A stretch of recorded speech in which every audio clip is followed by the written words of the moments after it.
Thank you. You know, in District California 14, we have about 4,000 families who are on food stamps. But some of my colleagues have thousands and thousands more. Yet they somehow feel like crusaders, like heroes, when they vote to cut food stamps. Some of these same members travel to foreign countries under the guise of official business. They dine at lavish restaurants, eating steak, vodka, and even caviar. They receive money to do this. That's right, they don't pay out of pocket for these meals. Let me give you a few examples.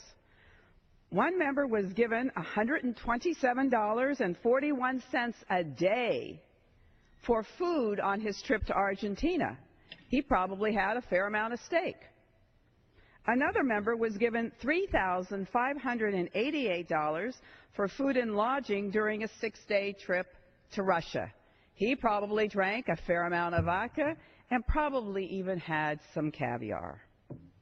That particular member has 21,000 food stamp recipients in his district.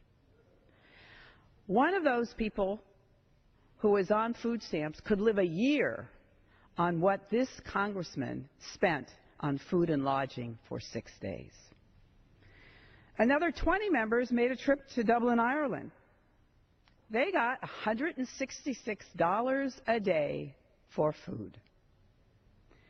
These members didn't pay a dime. They received $50, $100, almost $200 for a single meal, only for themselves. Yet, for them, the idea of helping fellow Americans spend less than $5 a day makes their skin crawl.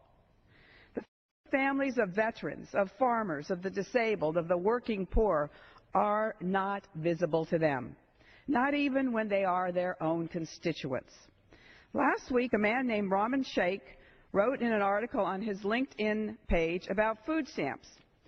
Ron is the founder, chairman, and CEO of Panera Bread. In this article, Ron admitted that despite wanting to fight poverty and hunger in America, he really didn't know what it was like to be truly hungry. And so this week, Ron is taking the SNAP challenge. The millionaire food mogul is living on $4.50 a day. I've taken the SNAP challenge in the past, and I can tell you it is a horrible experience. You think about food constantly. You are always hungry. But those on food stamps live on $4.50 every day, not for 1 week, for long into their future. That is soul-crushing. Historically, food stamps have been part of the Farm Bill. It's that same bill that 26 corporate farmers who remain nameless get $1 million each in subsidies meant for real farmers.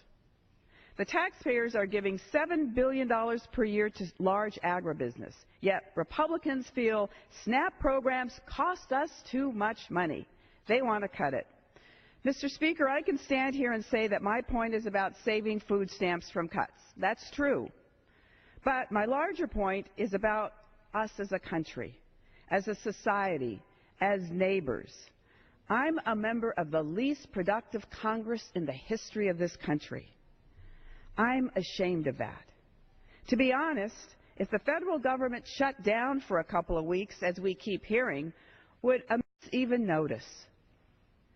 When a government of the people or for the people becomes a government in spite of the people, then who are we really serving? If we refuse to take care of those who are the most vulnerable at a tiny fraction of the cost of, say, our defense budget, don't we cease to be true public servants? Ron Sheikh is putting himself in the worn-out shoes of 48 million fellow Americans. I'm ready to do the same again. I wonder how many of my Republican colleagues would want to cut food stamps if they had taken the SNAP challenge. After all, that means no more steak, no more caviar or vodka. Based on these members' eating habits, I wonder if they could survive. I yield back.